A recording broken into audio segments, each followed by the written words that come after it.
하나님의 말씀은 우리 창세기 26장을 보면 이삭이 100배의 축복을 받았던 말씀이 나옵니다. 그런데 그 말씀을 보게 되어지면 흉년이 든 때였어요. 경기가 어려울 때였다 이 말입니다. 그럴 때에 이삭의 가정이 100배의 축복이 있었다. 저는 성도들의 가정을 축복하면서 우리가 그렇게 기도합니다. 여러분의 가정이 100배의 축복이 있게 되어지고 또 모든 건강에 축복이 있게 되어지고 그렇게 되어지도록 기도하고 있기에 여러분의 가정이 잘 되고 또 여러분의 가정이 참 복을 얻으면 목사의 마음이 너무너무 좋아요. 진심으로 여러분들이 좋은 집을 샀다든지 또 좋은 차를 샀다든지 또 자녀가 잘 된다든지 그러면 너무너무 좋습니다. 목사의 마음은 참 그런 마음으로 여러분들을 위해서 기도하기 때문에 그렇습니다.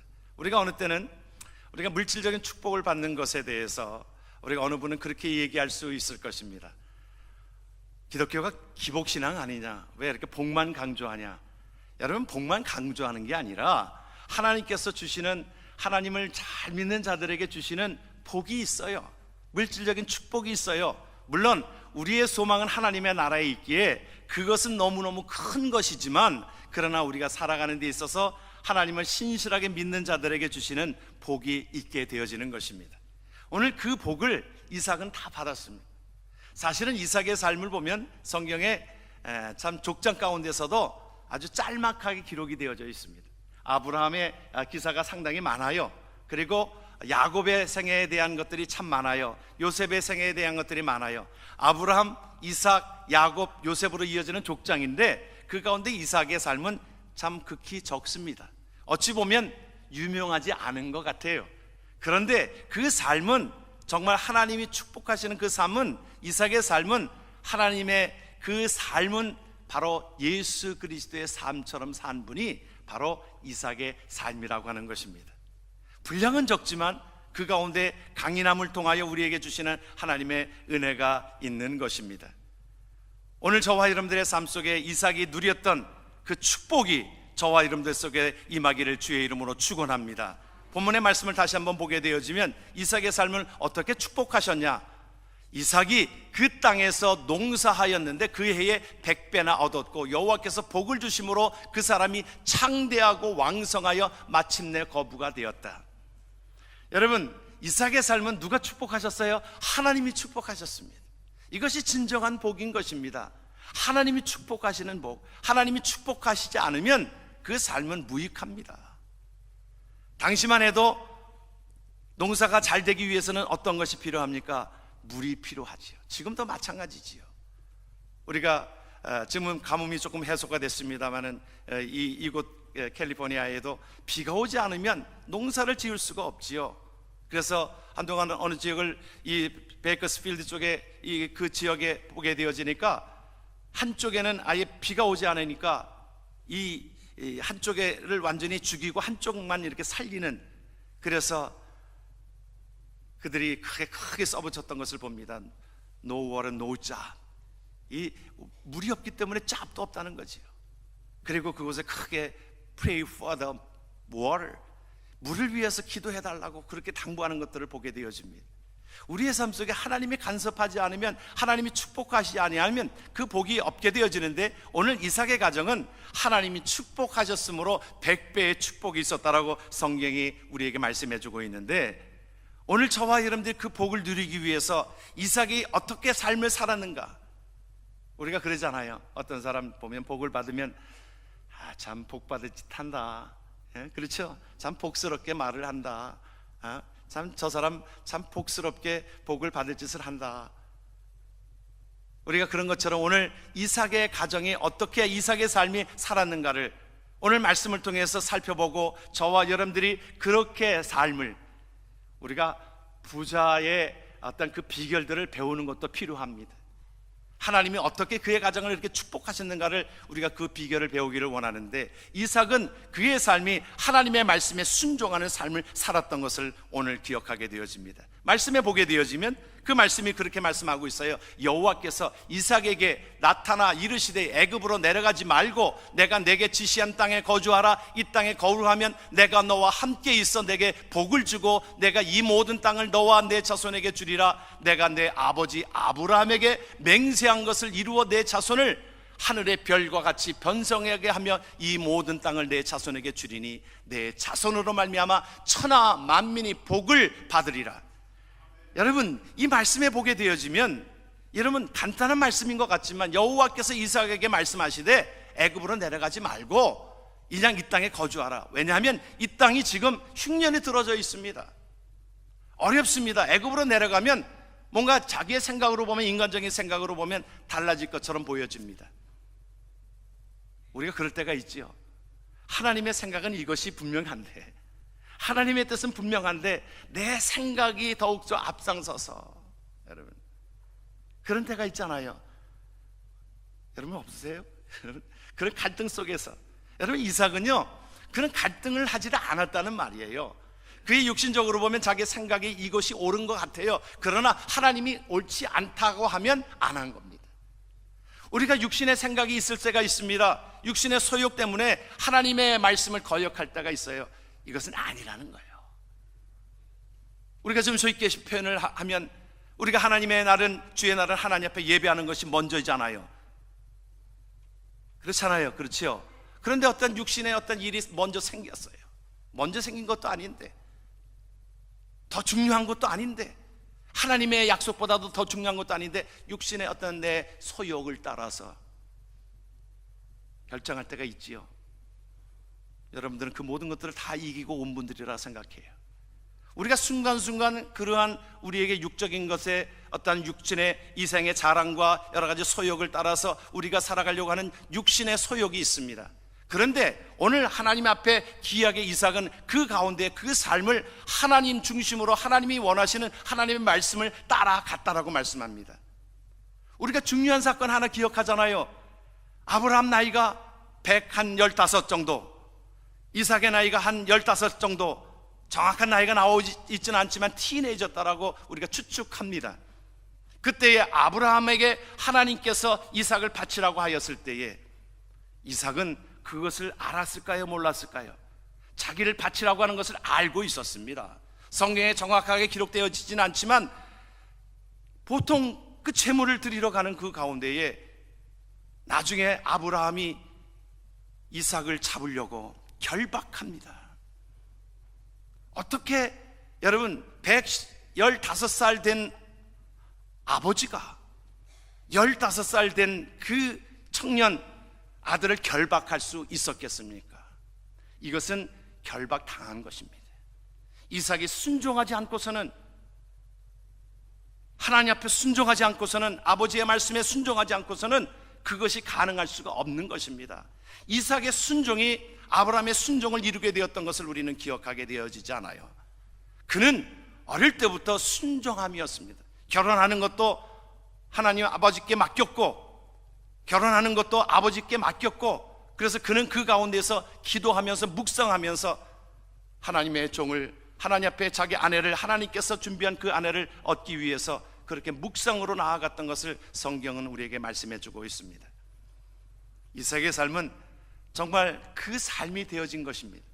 순종하는 삶이 되어진 것입니다. 세상적인 방법이 아니라, 육신적인 방법이 아니라, 육신의 정욕을 따라서, 이생의 자랑을 따라서 나아간 것이 아니라 하나님이 먼저 무엇을 말씀해 주시는가, 그 말씀에 귀를 기울이고 순종하게 살았던 것을 성경을 통해서 살펴볼 수 있었고, 그 마음을 하나님이 받으신 거예요.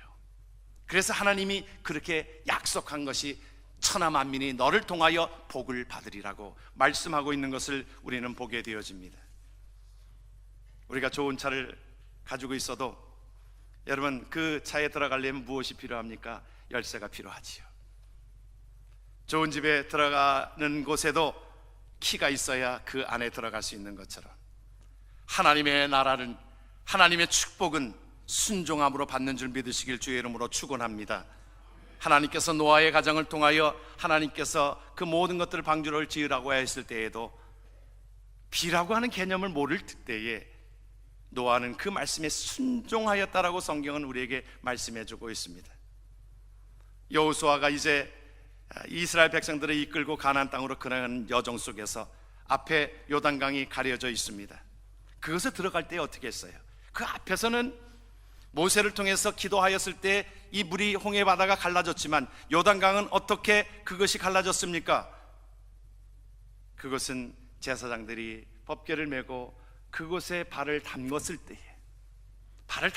때에 비로소 그 요단강 물이 갈라졌던 것을 우리는 기억하게 되어집니다. 하나님은 우리에게 말씀해 주시는 것은 순종함으로, 하나님의 말씀은 변함이 없는 하나님의 말씀이기에 이것을, 하나님의 말씀을 순종하면 하나님께서 복을 주신다라고 약속하신 것입니다. 이스라엘 백성들에게 있어서 여리고성을 들어갈 때에도 마찬가지였습니다. 여리고성을 들어갈 때 그것은 매일 한 바퀴를 도르라는 거예요. 마지막 날에는 7바퀴를 도르라는 거예요. 그러면서 하나님께서 여호수아를 통해서 말씀해 주시는 것이 뭐냐면 너희들이 수근수근 하지 마라. 하나님의 역사하는 것들 속에 너희들이 수근수근 되어가지고 이거 지금 이게 도른다고 이게 무너집니까? 인간적인 생각이 들어갈 수 있잖아요. 그것 때문에 서로 불평하면, 여러분 어느 때는요 비신앙적인 것이 자꾸 수근수근 되어지는 것으로 점념이 됩니다. 좋은 것은 점념이 되어지지 않는데 나쁜 이야기는 자꾸 점념이 되어지고 그 모든 공동체를 파괴하게 만드는 것입니다. 여러분, 신앙생활은 주님의 말씀에 순종하는 것입니다. 모세의 누이였던 미리암이 있었습니다. 아론이 있었습니다. 그 촌수로 말하면 그 위의 사람이에요. 형이고 또한 누나고. 그런데 보니까 하나님이 모세에게 리더십을 주었잖아요. 그러니까 늘 그것에 대해서 불평을 가지고 있었습니다. 그랬을 때에 하나의 그 모세가 그 가운데에 있는 그 모세를 원망하고 불평하고 모세를 비판하고 그 가운데에 하나님께서 질서를 정해 주십니다. 내가 모세에게 하나님께서 리더십을 주었는데 너희들이 왜 그렇게 하나님의 권위에 도전하느냐, 꽁시렁대고 그런 것들을 뭐라고 말씀하셨냐면, 여러분 성경이 우리 민수기 12장에 보게 되어지면 어찌 보면 좀 심할 정도로 그 불평하였다라고 또 비판하였다고 판단하였다라고 심할 정도로 그에게 어떤 벌이 내리게 되어집니까? 그 가운데에 묻는 병이 걸리게 되어집니다. 요즘으로 말하면 죽음에 이르는 병이지요. 모세가 그것을 위하여 잘됐다고 그러지 않았어요. 모세는 그것을 위하여 하나님 앞에 간구하여서 그들이 나중에 비로소 깨끗하게 되어졌지만 하나님께서는 질서를 세우신 것입니다. 비록 모세가 너희들보다 나이가 어릴지라도 하나님과 함께 대면하여서 하나님의 일들을 하는 그 리더십에 있어서는 하나님께서 모세에게 주어진 것을 너희는 순종해라, 따르라고 말씀하고 있는 것입니다. 이어지는 민수기 16장에서도 그 말씀을 우리에게 주고 있지요. 그 가운데에 고라 자손이 그 가운데 불평하고, 같은 레위 지파인데 왜 너희들은 가르친 일을 하고 제사장 일을 하고 우리는 왜 이런 굳은 일을 해야 되느냐라고 하면서 그렇게 불평하였을 때에 고라 자손이 250명이 불로 심판을 받습니다. 성경이 우리에게 말씀해 주고 있는 것은 무엇입니까? 하나님의 말씀 속에 너희들의 인간적인 생각을 가지고 그것에 불평하고 짜증내어지고 원망스러운 삶을 살지 말라고 말씀하고 있으며, 하나님이 우리에게 주시는 말씀을 우리 인간적인 생각을 가지고 재단해서 어떻게 가정에 대해서도 분명히 하나님이 남자와 여자가 만나서 한 가정을 이루는 것이라고 분명히 말씀하고 있는데, 인간적인 생각과 여론을 따라서 어떻게 남자와 남자가 결혼을 하고 여자와 여자가 결혼을 하는 것을 가정으로 인정할 수 있단 말입니까? 여러분, 이것은 믿지 않는 사람들이 그렇게 한다라고 하는 것은 그래도 그런가 보다 그럴 수 있지만, 이것이 점점 교회 안에 들어와서 여론으로 이제 그것을 인정해야 된다라고 하는 것이 하나의 교계의 하나의 여론으로 다가오고 있는 것 아닙니까? 교회 안에서 분명히 주님께서 예수 그리스도 외에는 구원할 자가 없다라고 분명히 말씀하셨음에도 불구하고 그것은 그 시대에 하는 이야기지, 기독교에도 길이고 진리의 길이고 불교도 진리의 길이고 유교도 진리의 길이고 다양하게 이 정상을 향해서 가는 것은 같지, 성경을 믿고 있는다라고 하는 사람들조차도 요새 신신하게 어떤 흐름이 그렇습니다. 오래전 이야기입니다. 이미 모 신학대학에서 그것을 교수가 그렇게 그 학생들에게 가르쳤어요. 그들이 이제 목사가 되어지고 그들은 또 그것을 주장하는 그런 사람들이 있게 되어지는 것을 보게 되어집니다. 하나님의 말씀이 아니라고 하면 아닌 것인데 인간적인 생각과 인간적인 여론과 모든 상황과 모든 환경이 그렇게 되어졌으므로 하나님의 말씀이 변질되어서 될 일입니까? 여러분, 어떠한 이유에서도 하나님의 말씀은 변질돼서는 안 되는 것입니다. 우리가 담는 그릇은 우리가 바뀔 수 있어도, 그러나 하나님의 말씀은, 하나님께서 이 말씀을 통하여 우리에게 주시는 메시지는 변해서는 안 된다라고 하는 말씀이기에 우리는 시대가 뒤떨어진다 하더라도 하나님의 말씀이 이것이라고 하면 그 말씀대로 우직하게 하나님 앞에 순종하는 삶이 저와 여러분들 속에 일어나기를 주의 이름으로 축원합니다. 이삭의 삶은 어떤 삶이었어요? 이삭의 삶은 예배자의 삶이었습니다. 보십시오. 우리가 창세기 25장 21절에도 보면 아내를 얻기 위해서 또한 그렇게 기도하고 그 아내가 자녀가 없으니까 어떻게 하였다고 그랬어요? 같이 한번 말씀을 봅니다. 이삭이 그의 아내가 임신하지 못함으로 그를 위하여 어떻게 했어요? 바로 이어지는 말이 여호와께 간구하며 여호와께서 그의 간구를 들으셨으므로 그의 아내 리브가가 임신하였다. 이 말씀을 세 분으로 분류해보면 어려움이 있습니다. 그러니까 하나님 앞에 기도한 거예요. 그러니까 하나님이 그 간구를 들으셨더라고. 무조건 하나님 앞에 나아가는 것입니다. 하나님 앞에 예배로 나아가는 것입니다. 기도로 나아가는 것입니다. 오늘 말씀에서도 26장 25절에 보니까 같이 한번 말씀을 봅니다. 이삭이 그곳에 어떻게 하였다고 그랬어요? 제단을 쌓고 여호와의 이름을 부르며 거기 장막을 쳤더니 이삭의 종들이 거기서도 우물을 팠더라. 여러분, 말씀을 보면 제단을 쌓는 것을 이삭은 그의 삶 속에 모든 것들 속에 모든 것을 하나님께 영광을 돌리고 제단을 쌓았습니다. 예배를 드렸습니다. 하나님께서 그곳에 하나님께서 물이 나오게 합니다. 오늘 말씀에 보게 되어지면 그 말씀에 아비멜렉이 계속적으로 그에게 시비를 걸잖아요. 힘들게 하잖아요. 그런데 그 당시에 모든 땅은 흉년이 졌습니다. 물을 아무리 파도 나오질 않는 거예요. 그런데 이삭은 가는 곳마다 우물을 팠더니 하나님께서 그 물이 솟아나게 하시고 무엇을 얻었다고 말씀하고 있냐면 샘의 근원을 얻었다라고 말씀합니다. 물이 어디서부터 오는 것을 이삭은 알고 있었습니다. 하나님으로부터 온다는 것을 알고 있었던 것입니다. 그래서 하나님 앞에 그 모든 것, 내 생사 화복을 주관하시는 분은 하나님이시오니 내 삶을 하나님 앞에 드립니다라고 고백되어지면서 하나님 앞에 제단을 쌓았던 것을 기억합니다. 오늘 말씀에 또 배워지면 이삭의 삶에 그것이 예수 믿는 사람으로, 하나님을 믿는 사람으로서 그 흔적이 나타나게 되어집니다. 이삭은 어떤 사람이었어요? 여러분, 이삭은 정말 온유한 사람이었습니다. 오늘 말씀의 배경 가운데 보면은 아비멜렉 왕은 무엇을 의미하고 있냐면 우리에게 계속적으로 세상이 우리에게 도전되어지는 것을 말해주고 있어요. 아비멜렉은 여러분, 우리가 살아가는데, 믿는 자로들로 살아가는데, 하나님의 백성들을 살아가는데 세상은 우리를 계속 공격합니다. 아비멜렉이 와서 그렇잖아요. 셈이 나는 거예요.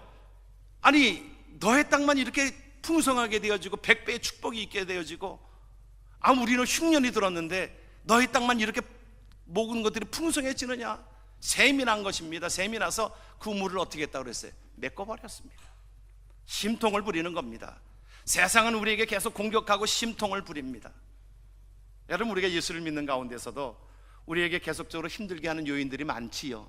여러분, 그렇죠? 여러분, 이럴 때 좀 끄덕끄덕 좀 하세요. 여러분들, 말씀을 따라오는 건지 눈을 뜨시고 주무시는 건지 잘 모르니까. 그럴 때는 좀 결정적일 때는 여러분들이 좀 끄덕끄덕 좀 해야 줄지 않고 여러분들이 따라오시는구나. 좀 쉬운 거 묻습니다. 제가 뭐 어려운 거 묻지 않습니다.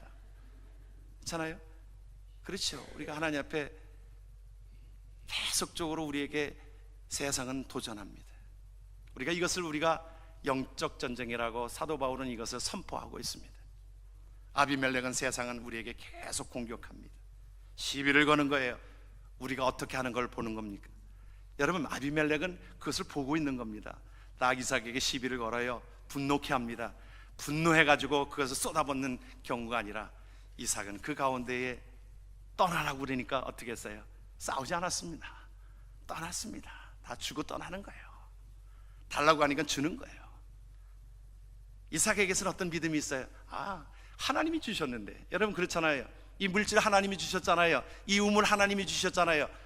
그러면 내가 떠나면 하나님이 또 주실 텐데. 여러분 그런 배짱이 있었습니다. 그것이 우리가 소위 말하는 믿음인 것입니다. 그것 때문에 싸우고 죽자 사자는 그런 것이 아니라, 그것은 상대방도 죽고 나도 죽는 일입니다. 그것에 대항하는 것은 그렇습니다. 근데 이삭의 삶을 보면은 온유했어요. 때리면 맞았어요. 하나님이 위로해 주실 것을 믿고 그렇게 나아갔던 것입니다. 그러니까 그 안에서는 분노가 없습니다. 여러분 이삭의 삶은 분노가 없습니다. 짧은 말씀이지만 이삭의 삶은 원망이 없습니다. 불평이 없습니다. 그의 삶이 어렵게 되어져도 불평하지 않았습니다. 모든 것들이 좋아졌을 때 그것은 다 할 수 있는 일이지만 지금 상당히 어렵습니다. 이삭을 쫓아내고 우물을 메꿔버리고 정말 흥분하게 하는, 분노하게 하는 그 모습이 있을지라도 분노하지 않았습니다. 여러분 분노하게 되어지면 피차 죽습니다. 피차 죽습니다. 세상은 우리에게 그것을 분노하게 만듭니다. 어떤 일을 보면서 분노하게 만들고, 분노하게 되어지면 우리도 죽습니다. 그러기에 오늘 우리에게 주신 하나님의 말씀은 온유한 삶을 살아가도록 우리에게 말씀해 주는 것은 다른 사람이 아니라 우리를 위한 삶이라고 하는 것입니다. 어느 분이 그런 얘기했습니다. 군대에 대한 이야기를 하는데 요즘에는 군대가 많이 좋아져 가지고, 전에는 군대에서 그렇게 참 잘 주지를 못했는데 요즘에는 맛있는 것도 많이 준답니다. 돈가스도 준대요. 돈가스도 준대요. 돈가스가 얼마나 맛이 있습니까? 또 젊은 사람들이 돈가스 좋아하잖아요. 그러니까 특식으로 나오는 때가 있답니다. 그래서 오늘은 특식으로 돈가스가 나온다고 그러니까 사병들이 너무너무 기뻐했다는 겁니다. 기뻐하고서 그랬는데 가서 맞다 보니까 오늘 돈가스를 2개를 준다는 거예요. 아니 하나를 주는 것도 이것도 참 감사한데 2개를 준다니까 너무너무 감격한 것입니다. 그런데 잘못돼가지고 2개를 준다는 거예요. 왜냐하면 부식병이 잘못 수령을 해가지고 온 것입니다. 뭐냐면 그 돈가스 한 박스와 그 소스 한 박스를 가지고 와야 되는데 돈가스만 2개 가져온 겁니다. 박스를 하나, 소스를 못 가져온 겁니다. 그러니까 너희들이 이제는 2개를 먹긴 먹되 이제 뻑뻑하게 먹어야 될 것 같다. 소스 없이 먹어야 될 것 같다. 여러분 돈가스는 정말 소스가 없이는 먹을 수가 없잖아요. 그렇지요. 뻑뻑하고 어느 때는 없으면 김치라도 같이 먹어야 되는데, 그러니까 그들에게 너희들 이제 돈가스 2개 먹어야 된다. 이게 고역인 겁니다. 오히려 처음에는 감사했는데 이거 어떻게 먹냐, 이거를 어떻게 돈가스를 2개씩이나 이것이 소스도 없이 어떻게 먹냐 불평하고 짜증내는데, 한 병사가 한 제안에 그들이 다시 돌아섰다는 거예요. 어느 부대는 소스만 계속 2개를 먹게 생겼지 않느냐. 2개를 소스를 먹는 데도 있는데 우리는 지금 돈가스를 이렇게 2개를 먹는데 얼마나 감사하냐. 여러분 우리의 삶이 모든 것들이 그렇게 달라질 수 있는 것은 우리의 마음의 상태에 따라서 달라질 수 있는 것입니다. 우리에게 힘들게 하고 어렵게 하고 그러한 자를 위하여 성경은 뭐라고 말씀합니까? 우리는 그 가운데 그들을 용서하고 사랑하라고 말씀합니다. 남원공에 있어서 우리가 다 알고 있는 우리 넬슨 만델라 대통령을 우리는 기억합니다. 그는 그의 삶의 모든 흔적을 보면 그들에게 대통령이 되기에 충분했었습니다. 그래서 그는 기억하기 위해서 만델라 그 기념 운동장까지 만들었습니다. 그를 기념하기 위해서. 그런데 그는 옥중에서, 여러분 몇 년을 지난지 아십니까? 27년을 옥중에서 지냈습니다. 27년을 지내고서 옥중에서 나중에 나올 때에 그때 나이가 70세였습니다. 그런데 많은 사람들이 놀라는 것은 뭐냐면 그렇게 건강한 모습으로, 그렇게 젊은 참 모습으로 그의 모습이 나타나진 것에 대해서 많은 사람들이 의아해했습니다. 27년 동안 옥중에 있을 거라고는 생각지도 않을 정도의 얼굴의 외모가 그렇게 되어졌기 때문에. 그랬을 때에 기자들이 그에게 물었습니다. 어떻게 당신이 27년 동안 옥중에 있으면서도 이렇게 얼굴이 그렇게 밝고 이렇게 건강하게 나올 수 있었습니까? 그는 그렇게 그들에게 대답합니다. 한 가지였습니다. 감사였습니다. 하나님의 은혜에 감사했습니다. 나에게 생명을 주신 것을 감사했고, 또 나에게 또는 중노동을 시켜도 내가 일을 할 수 있는 건강을 주셨으므로 감사했고, 하늘을 보면서도 하나님께서 하늘을 주신 것을 감사했고, 땅을 보면서도 감사했고, 물을 마시면서도 감사했고, 적지만 나에게 그 음식을 주는 것도 감사했고, 그 감사가 나를 지켰습니다. 여러분, 우리가 불평하고 짜증내고 힘들어집니까? 비교하기 때문에 그런 것 아니겠습니까?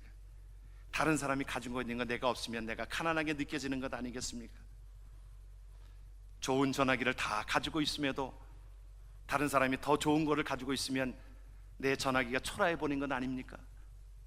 내가 집에서 물을 틀면 뜨뜻한 물 나오고 찬물 나오고, 부엌이 따로 있고 화장실이 따로 있고, 또 그런 곳에서 살면서도 나와 같이 이민을 같이 왔는데 어떤 사람은 큰 집을 샀다라고 하면 마음이 불편해지는 것은 웬일입니까?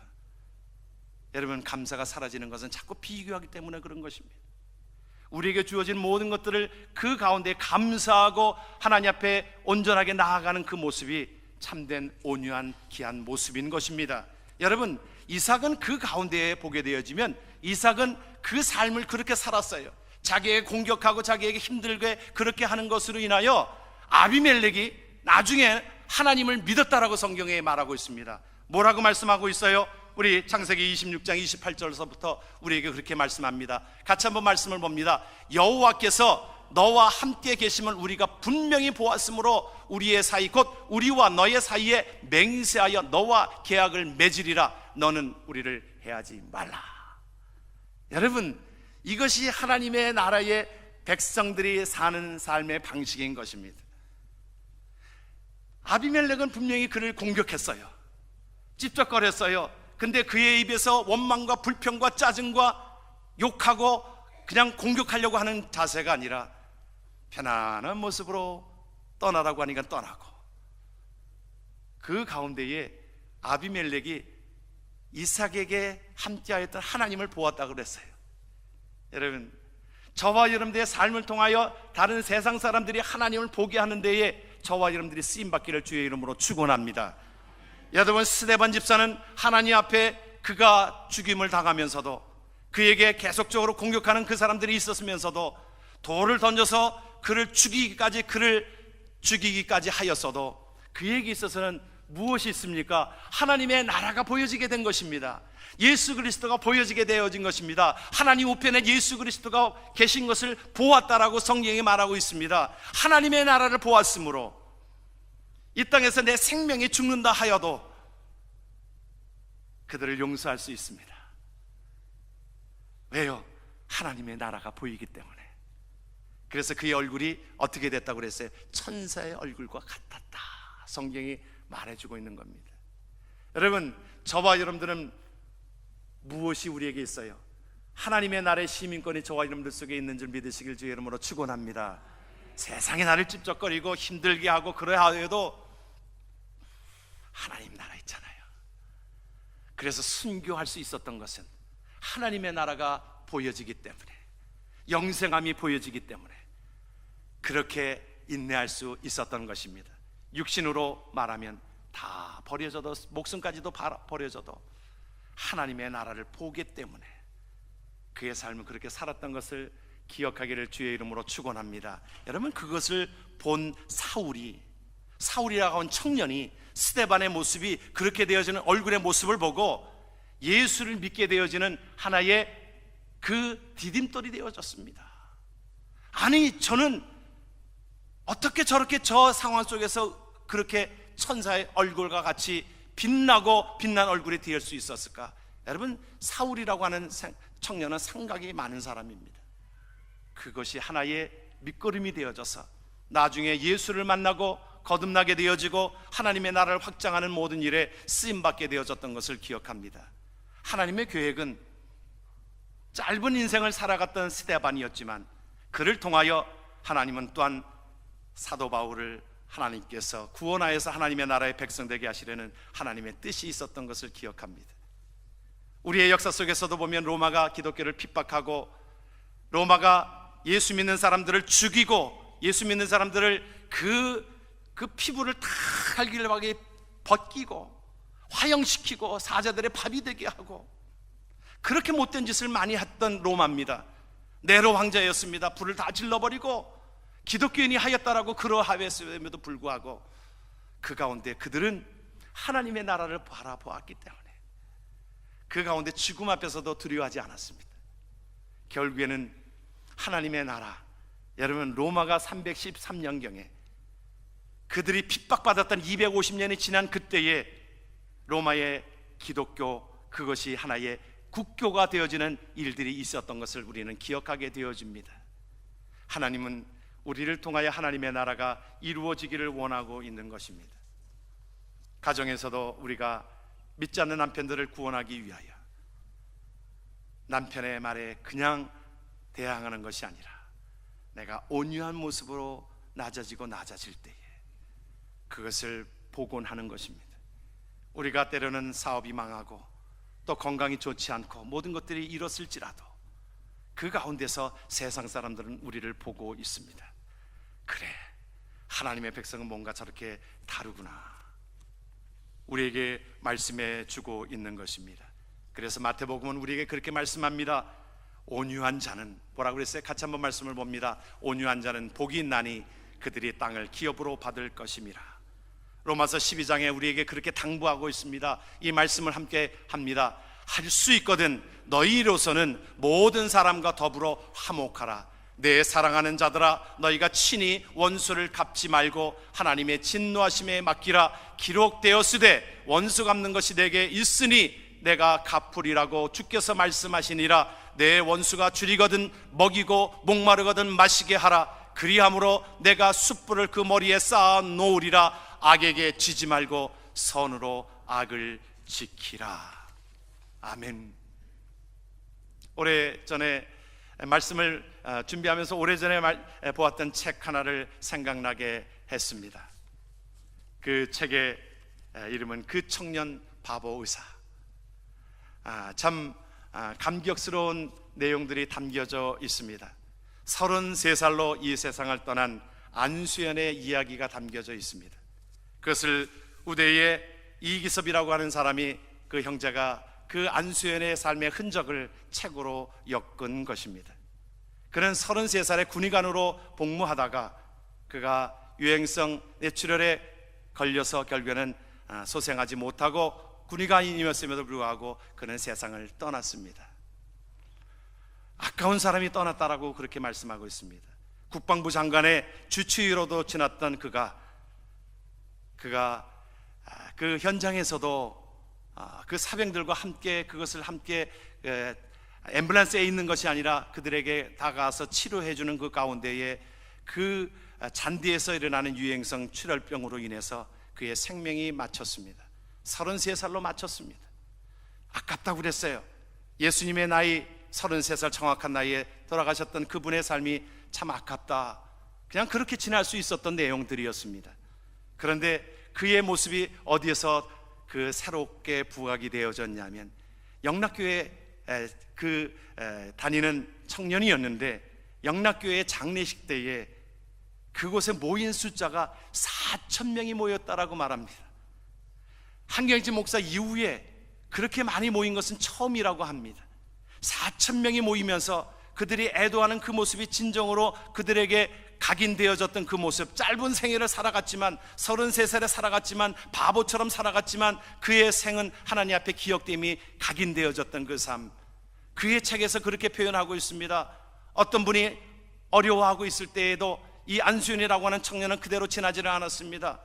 병원 앞에서 구두닦기를 하던 그 할아버지를 늘 다가가서 그에게 따뜻하게 대해주었고, 할아버지 춥지 않으시냐고 늘 보다모 주었던 그 말 한마디가, 그 구두닦기였던 그 할아버지가 나중에는 영정사진을 들고 나를 인간 대접해 준 사람이 이 사람이라고, 그가 어린아이를 돌보면서 어린아이에게 약속하였던 네가 병을 치료하게 되면 내가 선물을 주겠다라고 한 그 약속 때문에 그 아이가 부산까지 내려간 그곳에 부산까지 내려가서 그 말 한마디를, 그것이 실현하지 않으려고 그에게 내려가서 선물을 건네주었던